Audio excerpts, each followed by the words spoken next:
सहज लक्षात आली.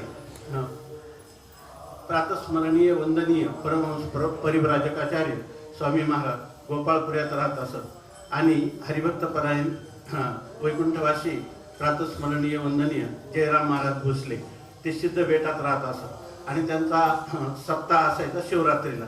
तोपर्यंत बरीचशी थंडी पण राहायची, विशेष उन्हाळा सुरू होत नाही, पूर्वीचं नव्हताच. तर त्या काळात ते पाठ एक आकडा म्हणायचे आणि आकडा म्हणत असताना एक दिवस असं झालं, 7 दिवस ते स्वतः त्या काकड्याच्या अभंगाच्या अर्थाशी ते किती समरस होत असतील ते फक्त त्यांचंच त्यांना माहीत. आणि ते जेव्हा काकडा म्हणायला लागले की स्वामी महाराज एक दिवस बाहेर गेले, काही लघवीला वगैरे गेले असतील, लघुशंकेला गेले असतील असं वाटून त्या ठिकाणी बराच वेळ आले नाही.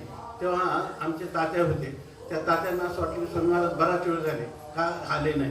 तर तिथं ते त्या खडकावर मांडी घालून बसले होते.